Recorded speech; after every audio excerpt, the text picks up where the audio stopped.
مطلب تقدمت به الرابطة عن طريق رئيسها، وقلت لكم خاطبته شخصيا وتحادثنا ورددنا إليه مكتوبا كذلك. لا بل أكثر من هذا، بيانات صدرت بالزحف والتحرير وإسقاط الحكومة مع نعوت العمالة والنذالة غيره والوزير العميل. أنا عميل للشعب التونسي، أنا عميل لأهداف الثورة، أنا عميل لتونس بتاريخها حاضرها وبمستقبلها، وأتشرف أن أكون كذلك.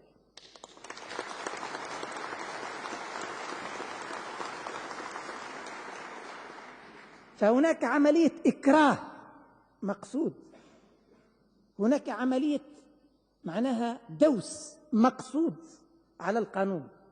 يؤسفني، يمكن أن أجد بعض التفاهم عندما تصدر عن شباب يعيش الاحتقان ويعيش ربما الاندفاع وماهوش مدرك القانون، وربما ماهوش مدرك حتى العلاقة الجدلية بين الديمقراطية والتغيير بالطرق القانونية اللي كان يتحدث فيها الأخ النائب الدكتور أبو يعرب المرزوق. ولكن أن تصدر عن نخب سياسية وقانونية وحقوقية وتتعمد عنوة محاولة تغيير شيء قانوني بطريقة غير قانونية، فهذا لا أجد له تفسيرا. نحن مسؤولون على ضمان حريات، كل الحريات لكل التونسيين ولكل التونسيات، ولا ديكتاتورية لأحد، ولا ديكتاتورية باسم نخبة أو باسم جهة أو باسم فصيل سياسي. فتونس لكل التونسيين، والمبدأ الذي قامت عليه الدولة هو الانتماء للوطن والمساواة. لا وجود لمجموعة تحت عنوان أنها نخبة تفرض كرها أن تسقط الدولة، ولا ترى مصالح بقية الفئات، لا التجار لا الفلاحين لا العمال لا اللي في التاكسي لا اللي في الكار لا اللي في سيارته، اللي ماشي يقرأ، اللي ماشي باش يعالج، اللي باش يعالج. آلاف من التونسيين والتونسيات مرتهنين على تنظيم السير في الشارع، وما ريتش من ينظر لهذا، ولا ثم واحد يتكلم لهذا، كأنه الحق الوحيد هو للناس اللي يحبوا يتظاهروا. ما هوش هذا الحق الوحيد، هذوكم جزء من التونسيين والتونسيات، ثم جزء كبير آخر اللي يحبوا يشتغلوا في التجارة وفي الفلاحة وفي السياحة وفي النقل وفي التعليم وفي الصحة وفي البنوك وفي مختلف الخدمات اللي موجودة في شارع العبيد بورقيبة وفي كل المدينة العربي بالصناعات التقليدية، وقيس عليهم اللي يخدموا في النقل اللي هما يهموا عائلات كثيرة وبعيدة. ولذلك أنا أحيانا أستغرب كيفاش ثم تركيز على حقوق مجموعة دون مجموعة، واجبنا مراعاة مصالح كل الفئات.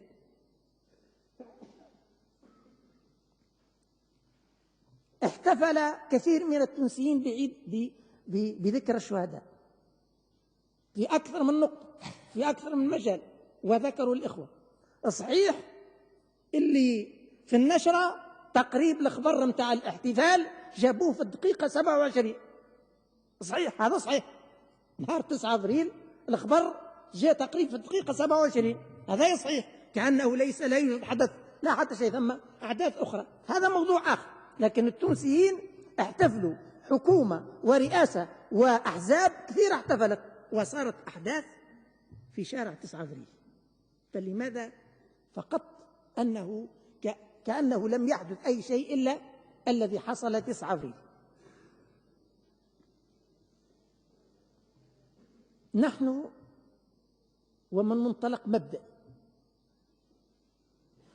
ندين كل عنف مورس على فرد من الفنانين أو المثقفين أو الحقوقيين أو السياسيين أو رجال الأمن أو العمال أو الطلبة أو الإنسان المار بشكل، أي واحد من التونسيين والتونسيات والأجانب وغيره، أي واحد تعرض للعنف مهما كان نوع هذا العنف لفظي أو مادي ندينه ونتضامن مع الضحية مهما كان نوعها. يؤسفني أن هناك تركيز على بعض هذا العنف واللي باش نحقوا فيه، والناس اللي تجرحت والناس اللي ورانها مضروبة واللي على الأقل 11 شخص من سلك الأمن، معناها باستثناء البعض لا تضامن لا إنكار للعنف. أنا ضد هذا التمييز أو ضد هذا الشيء الذي يجعل سلك كامل يولي يشعر بالغمط بالحقوق، لا سيما إذا ترافق هذا مع أحكام جملية من خلال تجاوزات قد تكون وقعت. ورين سلك كامل هذوما مواطنين في أمل المواطنين، عندهم نفس الطموح ونفس الحاجيات ونفس المعاناة، وفيهم اللي شارك في الثورة وفيهم الشباب المستجد اللي ما زال في سلك الأمن كان من المتظاهرين في الثورة، واخذ عام تكوين ولا بعض الأشهر وخرج يقوم في جانب الأمن. وبالتالي التعميم والتركيز والتضخيم اللي يجعل سلك يولي يتمس في معنوياته أو يطعن في وطنيته، هذا ماهوش باهي. هذا كيف لما نركزوا على فئة عندها الحق باش تفرح أو تتظاهر أو تحتج، ونؤمنوا حق الفئة الأخرى اللي عندها الحق باش تمر ولا تخدم تجارة ولا تخدم صناعة تقليدية وإلا حتى تحوص وتقضي شؤون. هذا تمييز ماهوش باهي، هذا ميل أو خطأ في المنهج. وأنا أنتقد وأعلق فقط على عدد من المداخلات التي تصب في هذا المصب والتي تميز بين فئات التونسيين.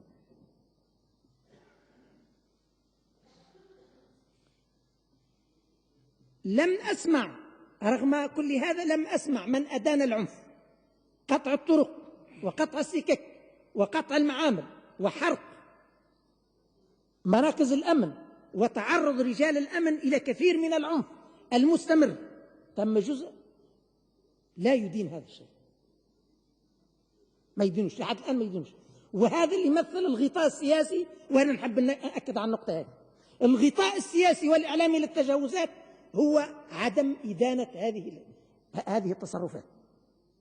فإعطاء الشرعية للتحركات الشرعية يحميها الأمن ويحميها الساسة ويلزم نحموها ونعطوها الحق، هذا لازم يكون معناها مبدأ عندنا. ولكن إدانة العنف وإدانة الاعتداء على القانون والحجز وحرق واحتجاز البشر وقطع الشجر وحرق المعامل وحرق الكيران ومراكز البوليس وغيرهم وقطع السكك والطرقات وغيره، وتسمعوا فيها يوميا. والمولوتوف اللي في أكثر من مدينة، مش كان في تونس، هي قاعد يقع.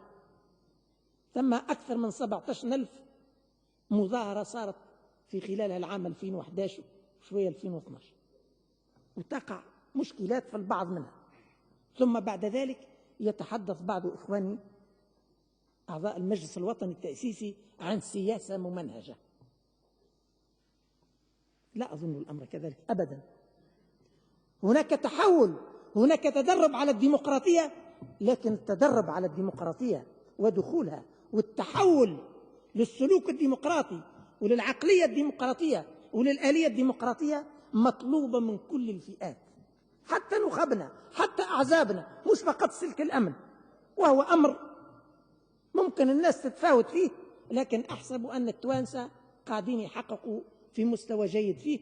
وإن شاء الله نخبنا تكون فكرا وموقفا وسلوكا وممارسة تكون في المقدمة وتعطي المثال.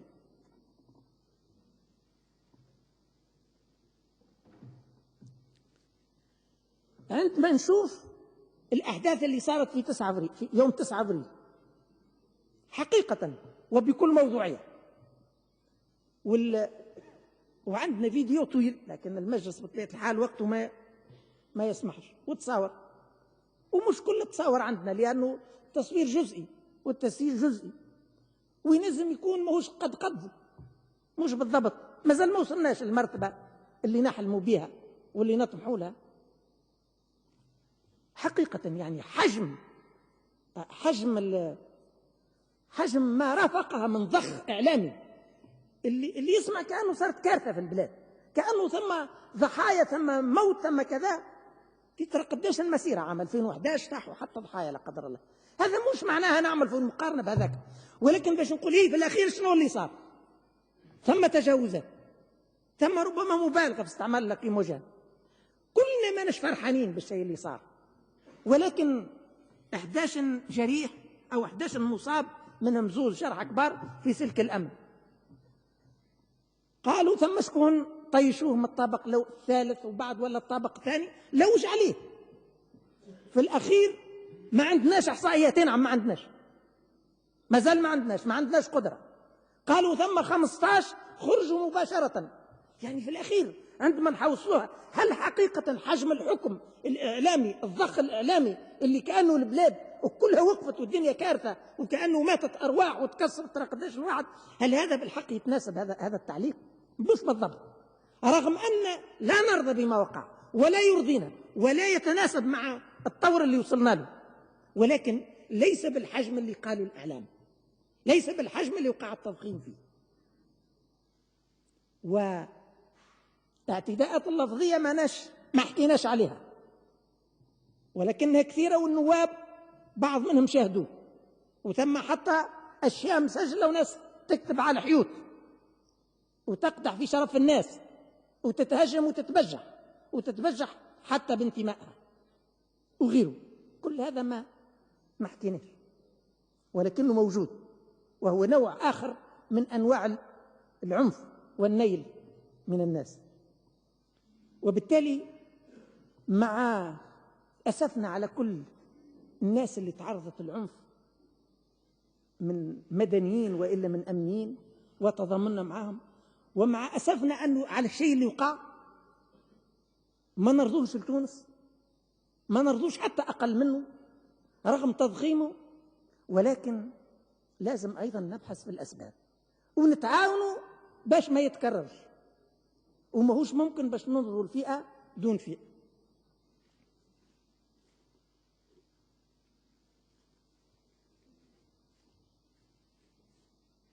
نحن ناقصين وسائل الأمن محتاج إلى إصلاحات كثيرة، إصلاحات هيكلية، إصلاحات في البرامج. بعض اللخيان اللي ينتقدوا في البرامج حتى كيف تتصلح البرامج، يا أخي باش تعطي نتاجها في خلال عام ولا في خلال 3 شهور، ما هو لازمها تكوين ولازم جيل بعد جيل وهكذا. إصلاحات في مستوى العلاقات الداخلية، تغييرات في أفراد، كثيرة أنواع الإصلاحات وتحدثنا في هذا والمجال ما يسمحش. وناقصين كثير من الوسائل، وناس معناها يكاد يكونوا بلاش وسائل. لازمنا ميزانية ولازمنا وقت، وهذا اللي نشتغلوا عليه، وما نجمش يتحقق هذا بشكل سريع. وهي فئة من المجتمع كبقية الفئات اللي عندها مطالب. كيف البطال اللي يلزمنا نبحث لهم على شغل يلزم فلوس، والضعاف معناها القليل والضعيف اللي هو يلزم تحسين الحالة متاعه، والجهة اللي هي أقل من غيرها. هذه أولويات الحكومة، وتحريك الوضع الاقتصادي اللي هو بدأ يتحرك. كل المؤشرات اللي عندنا تدلل على أن الاقتصاد بدأ يتحرك في السياحة وفي الاستثمار وفي التصدير وفي كل شيء، رغم كل اللي صاير. وإن شاء الله توصل الأرقام وتدلل على حجم التغير والتحرك الاقتصادي الاجتماعي اللي بده يصير، واللي يحتاج منا إلى أن ندفعوه، وجزء من دفعه بمزيد توفير الأمن والأمان للمواطنين التوانسة وغيرهم. وبالتالي معناها الأمن يخدم في ظروف كما يقولوا، لو كان جاء أمن عنده كل الوسائل اللي قال أحد الإخوة والأخوات متاع الحماية، يعني يولي أولا ما يكونش عندنا جرحى بهذا القدر في سلك الأمن، ثانيا ما تكونش عندنا إقدامات أو شيء من هذا القبيل اللي هي جاية في جانب منه على ناس تضربت بالحجر وتثبت وكذا. بالتالي مهما كان، رغم أن السياسات هي دائما التحلي بضبط النفس ومعالجة القضايا بأخف الأضرار والابتعاد عن الضرب كليا إلى آخره، ولكن هذه ظروف تدفع رجل الأمن والمسؤول باش ياخذ قرار dans une fraction de seconde. اجتهاد، ومش ديما 100% يكون بالضرورة صاير. واحنا نقيموا في كل بعد أحداث باش نستخلص العبرة ونحسن، وما زلنا باش نحسن، وما بلغناش المستوى اللي نحن راضيين عليه. لكن دولا عليها دير اللي الأمن ما زال كيف ما هو وما تغير في شيء، وما هوش أمن جمهوري وأمن مستبد. معناها وأكثر من هذا تصبح المقارنات مع بن علي وغيره كذا. أظن هنا ستروف معناها أكثر من مبالغة، هذا أكثر من مبالغة. على كل حال ما هوش هذا اللي باش يعاون رجال الأمن معناها وباش يرفع من معنويات، ما هوش هذا. أن نتحدثوا على ناس قد تكون تجاوزت، وأن نندد بكل من يتجاوز من أي جهة كانت، وأن نطالب بالتحسين وبالمحاسبة وبالعقوبة وبالتغيير وكذا. نعم، لكن أن نضخوا حاجة هيك للناس، لأنه الناس ماهوش معناها ماهوش من حقها وماهوش من سياستها أنها تولي تحضر في الإعلام وتتكلم إبعادا. لأنه خيارنا وهو خيار سليم هو أن يكون الأمن بمنأى عن كل التجاذبات السياسية. لا دخل للصراعات بين الأحزاب في سلك الأمن أو في أجهزة الدولة الأساسية. لازم تكون بعيدة تماما عن الصراعات وعن التوظيف الحزبي ولا الشخصي ولا أي شيء من هذا. ويؤسفني أنه أحيانا يصير كلام كأنه يساعد على ما يساعدش على التقدم أكثر فأكثر في هذا الاتجاه. فيما يتعلق بالقرار متاع المنع، ما نحبش نطول في الموضوع من ناحية قانونية، أنا مانيش مختص في الجوانب القانونية، لكن الأدلة في بالي ذكروها الأخيان. بالقانون متاع أمر 75 ولا بالقانون متاع 69 ما نشطرش حضرة النائب اللي يقول نحن وقفنا الدستور وبالتالي ما بعده سقط في الماء. ولو سلمنا بهذا فيبقى السلطة التقديرية للمسؤول، وفي حالة المسؤول كيف ما يعرفوا رجال القانون الشيء اللي يصدر يقعد شرعي حتى تسقطوا الجهة الشرعية اللي هي إما محكمة إدارية، وإلا إذا كان الأمر يقتضي مجلس برلمان فهو برلمان. بالتالي أما ما ينجمش يكون سقوطه بمجموعة في الشارع بالإكراه وبالحجر وبالآلات الحادة وبالمساندة والاحتضان والتغطية والإطار والتبرير الإعلامي أو التبرير السياسي. بالتالي الفصل 12 من القانون عدد 4 يخول منع التظاهر مطلقا، ويخول بالتالي ما هو أدنى من ذلك أي تنظيم التظاهر في بقعة. الأمر 75 يضبط مشمولات وزارة الداخلية ويسند للوزير سلطة الضبط الإداري والتي بمقتضاها يمكنه أن يمنع التظاهر في بعض الأماكن حفاظا على النظام العام. وقرأت لكم فصوله. بالنسبة للقرار منع مظاهرة بعينها قانوني، لأن هذه المظاهرة لم يحترم منظموها أي إجراء من الإجراءات التي يفرضها القانون، بل أعلموا بأنه ما يلزمش، بل وقف لهم رجال الأمن سدا وقالوا لهم تعملوا تظاهرة توقفوا هنا تمشوا للشارع الآخر اعملوا كيف ما تحبوا وحافظوا على الأمن. لكن البقعة هذه فيها قرار، وأصروا إصرارا وتعنتوا وضربوا بالحجارة وبالآلات الصلبة وبالآلات الحادة. وقرار قرينة الشرعية، وهي أن القرار شرعي حتى يقع إسقاطه. ومع ذلك نحن ماناش عارفين أرواحنا في مرحلة ثورة، وما تنسوش اللي نحن في حالة طوارئ. أي معناها باش رجال القانون يعرفوا الاعتبارات هذه، ونحن في بلادنا نمارسوا في حريات. حالة طوارئ تعرفوا شنو تترتب عليها، رجال القانون هم اللي يقولوا، والقوانين هذه تعرفوا شو يترتب عليها، وحتى الإجراءات هاو منظمها القانون متاع 69 هذا اللي احنا قاعدين نراجعوا فيها. ولذلك نلازم المرونة، نسدد ونقارب للميل نحو الحريات. ها هو يترتب عليها، هو يقول تخضع المظاهرات مهما كانت صبغتها وجوبا لإعلام مسابق يمضيه شخصان على الأقل من منظميها ويبديان بهويتهما الكاملة وصفتيهما وعنوانيهما. ويقول يسلم الإعلام بالنسبة إلى العاصمة إلى إدارة الأمن الوطني مقابل وصل، وذلك 3 أيام على الأقل و15 يوما على الأكثر قبل المظاهرة. يتضمن الإعلام وجوبا بيان مكان تجمع المظاهرة والطرقات المطلوب المرور منها ومضمون اللافتات التي يقع رفعها أثناءها. الفصل الآخر يقول أن المظاهرات المسلحة محجرة ويعامل المشاركون فيها معاملة المتجمهرين. هذه لغة فقهاء القانون هم يعرفوا الفوارق هذه، أي بتشتيتهم بالقوة بعد توجيه الإنذارات القانونية. يقول الفصل الآخر: يمكن للسلطة المسؤولة أي الوزير اتخاذ قرار في منع كل مظاهرة يتوقع منها إخلال بالأمن العام أو بالنظام العام، ويتم إعلام المنظمين للمظاهرة بهذا القرار بواسطة أعوان الأمن. كل هذا، ولكن مش معناه نحن ملتزمين بهالقانون، لأن القانون هذا رغم فيه بعض الاعتبارات التنظيمية اللي مساعدة باش الناس كل تتمتع بحرياتها، لكن نحن في ثورة، ونحن قاعدين ثورتنا عنوانها التحرر من الاستبداد والفساد، هدفها الحرية والكرامة، الحرية في السياسة وفي الحريات العامة، والكرامة بكل ما فيها من شغل وتنمية وتقارب جهوي وتنمية جهوية إلى آخره وانطلاق اقتصادي. مناش مطلوب منا باش نكونوا معناها حرفيين لهذه الدرجة. هدفنا الحرية، كل الحرية للتونسيين، كل التونسيين والتونسيات، في إطار حد أدنى من التوافق وفي إيجاد حد أدنى من الاحترام المتبادل باش ما يتهضم حق حد. لا نريد أن يصاب أي تونسي بأدنى أذى، ولكن علينا أن نضمن أن نحمي كل هذه الفئات. بالنسبة لموضوع اللباس وموضوع المدنيين، احنا على كل حال قدامنا تحقيق، واحنا في الداخلية نعمل في تحقيقنا وحدنا، لأنه هذا واجبنا مش مزيان. نقيموا كل جهة باش تقيم وتاخذ تستخلص العبرة وتاخذ الدروس وتسدد وتقارب وتحسن على قدر الطاقة. موضوع اللباس تعرفوا في بلدان العالم وبلادنا منها ثم أعوان أمن يلبسوا الزي وثم اللي ما يلبسوش، ومقتضيات العمل تقتضي هذا. هل أنه في المسيرات يلزم الناس الكل تكون يتلبس عليها علامة مميزة، أم لا يمكن أن يكون بعض ما عندهمش علامة مميزة؟ في السابق كان التطبيق أنه فيهم اللي يلبس وفيهم اللي يلبس الجيليه، فيهم اللي يلبس كسوة، فيهم اللي يلبس الجيليه، وفيهم اللي ما يلبس شيء، وإنما في المواطنين يبدأ ساعات في وسطهم، ينجم يكون حتى في وسط المتظاهرين. هل في المرحلة الجديدة كيفاش باش نعملوا؟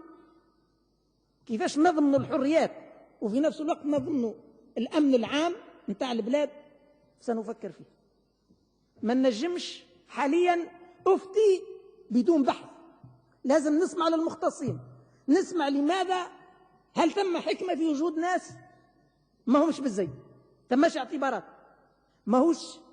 ماهوش بالمسبق، معناها نقولوا احنا بسهولة واحد يبدي رأيه الحقيقة يلزم يسمع نقاشات تتداول الناس إلى آخره. كيفاش يمكن أن الأمن يؤدي دوره وفي نفس الوقت ما يقعش خلط؟ بالتالي ينجم أي واحد مدني يدعي أو يزعم أنه عون أمن ويمارس التسلط عليه. لازم ندرسوه وسندرسه إن شاء الله ونصل فيه إلى حل يجنبنا الغموض، يجنبنا اللبس. الآن هل وجد مدنيون في هذه المسيرات، مسيرة 9 أبريل؟ أنا كيفكم ريت الصور وريت الفيديو أكثر منكم، وريت اللي شاد عصا كبير.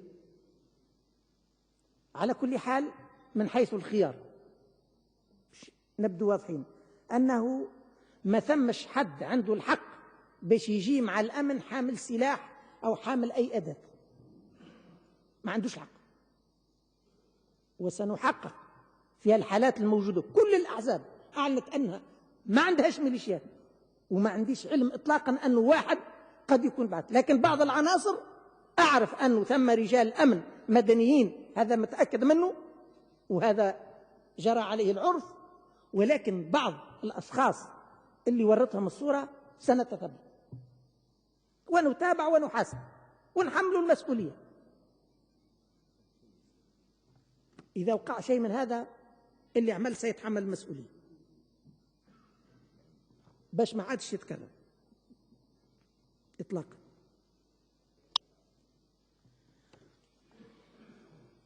ملاحظة أخرى متعلقة باللجان،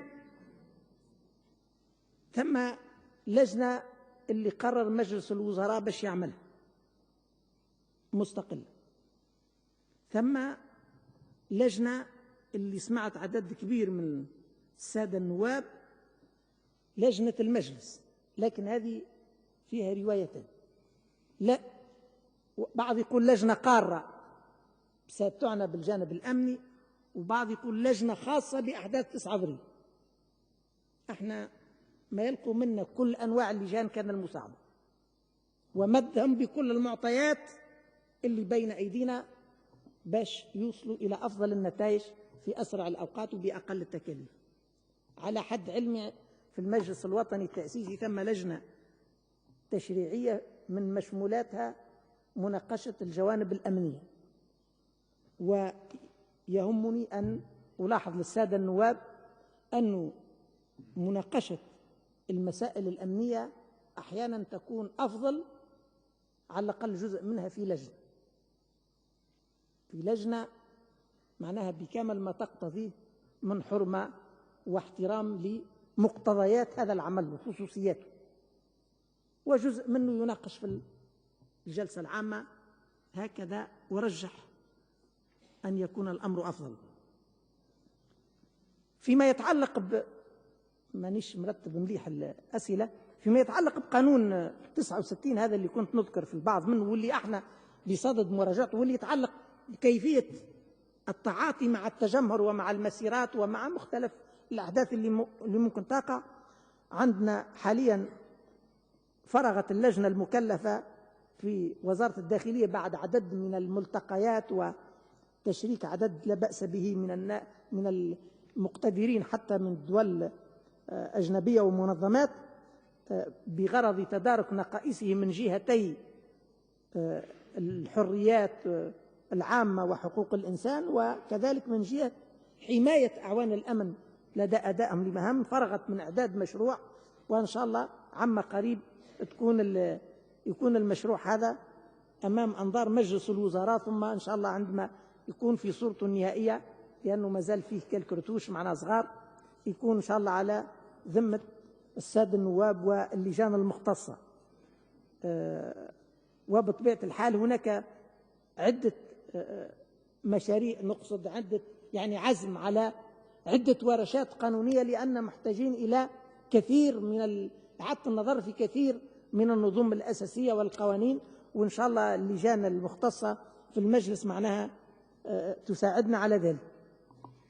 نحب نزيد نشير على هامش الجلسة باعتبار بعض خيان ذكروا حالة عنف. احنا صار ياسر عنف في المدة الأخرانية في الملاعب بين أنصار نفس الفريق.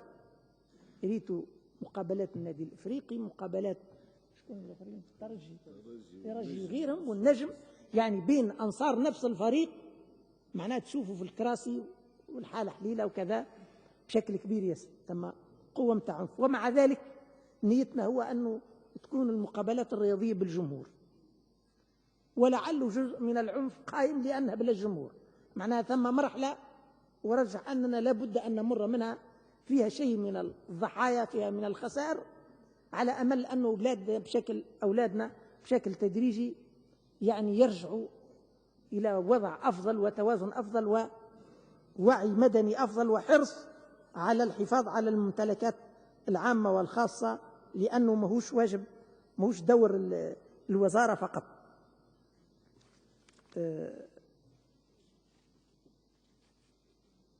الملاعب مثلا متاع صفاقس ورادس وسوسة معناها كثيرة، وغيرها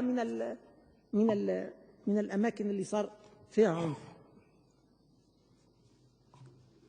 بالنسبة للحديث على الأخيان الصحفيين، احنا دائما على ذمة الإخوة الصحفيين باش نسهلوا لهم أعمالهم وباش نحموهم، لكن معناها مطلبنا بسيط.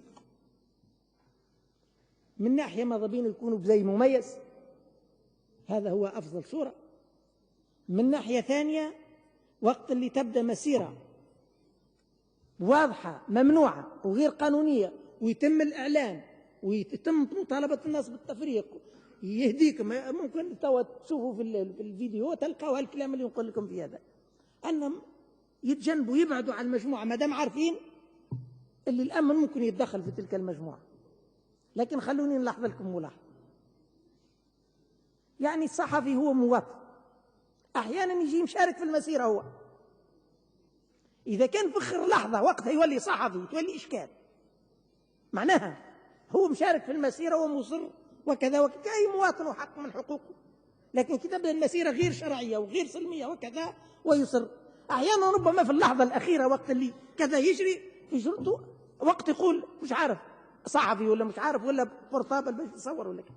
يعني ماذا بينا نحن خيالنا الصحفيين يسهلوا على رجال الأمن وعلى المواطنين وعلى الناس الكل العمل. صحفي زي واضح، صحفي في مسيرة حقيقية، مسيرة ما هيش قانونية، يتجنب ويوري من الأول بطاقته، مش فخر ثانية حتى لين ربما نعاون وهو يجري ما عادش يعرفوا. وأنا نقول لكم في الكلام هذا وأنتم ما فهمونيش نقص بصراحة. معناها باش أنا وخيانته معناها الثانية الأخراني تولي صحفي، معناها ساعة وساعتين نقاش يعيش خويا ابعد كذا يا ناس كذا، وهو معناه يصيح وكذا وكذا ما يجيش هذا.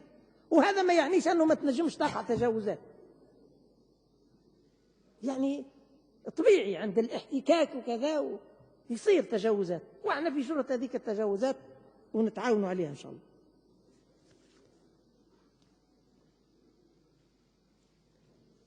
سيد الرئيس، حتى لا أطيل على حضراتكم وعلى حضرات النواب الأكارم،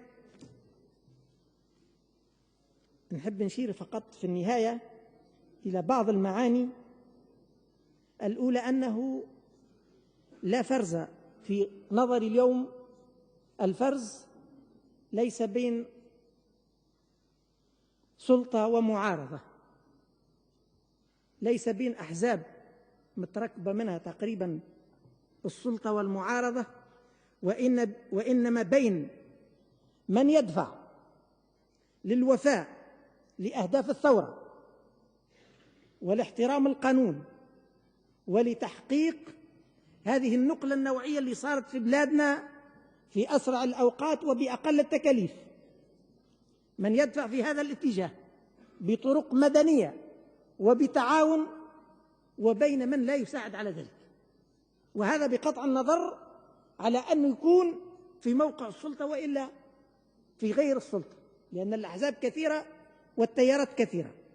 في رأيي الشخصي أن الفرز هنا ما هوش الفرز في سلطة أو في معارضة. النقطة الأخرى أننا سيد الرئيس سعيين إلى تكوين أمن جمهوري في خدمة الوطن والمواطن، لا نريده أن يتدخل في السياسة ولا هو يريد ذلك، وقد حصلت فيه نقلة تتكرس يوما بعد يوم.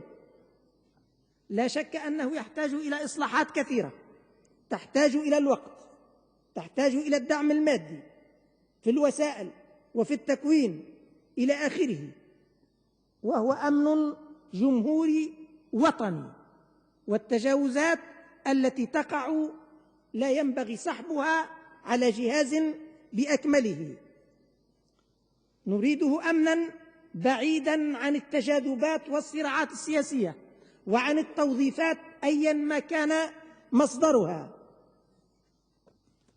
سنعمل على حماية الحريات، كل الحريات، وحماية كل الحقوق وكل الممتلكات، حرية التعبير والتجمع وحقوق التنقل والتجارة والعمل وسائر الحقوق لكل الفئات وليس لفئة دون أخرى. سنحترم ونحمي المثقفين والصحفيين والتجار والعمال والطلبة والصنايعية التوانسة والأجانب بلا استثناء في كل المدن التونسية، وليس حديثنا عن العاصمة فقط. سيد الرئيس، إننا ضد أي نوع من أنواع الاستبداد، سواء صدر عن سلطة أو عن شخص أو عن فئة أو حتى عن من قد يسمى نخبة. فلقد تحرر الشعب وتونس لكل التونسيين، والديمقراطية هي أن تحترم كل الفئات وكل الجهات بلا استثناء، لأن ذلك من مقتضيات الدولة المدنية ومن مقتضيات العدالة الاجتماعية. التونسيون بنظري ينتظرون منا بناء النظام الديمقراطي وتوفير الأمن وإعطاء الأولوية للتشغيل وللفئات الضعيفة وللجهات المحرومة، فلنتعاون على الحرية وعلى الاستقرار وعلى التنمية العادلة. وربي سبحانه وتعالى قال لنا في السياق هذا: من يعمل مثقال ذرة خيرا يره ومن يعمل مثقال ذرة شرا يره. شكرا لكم على صبركم، والسلام عليكم ورحمة الله تعالى وبركاته.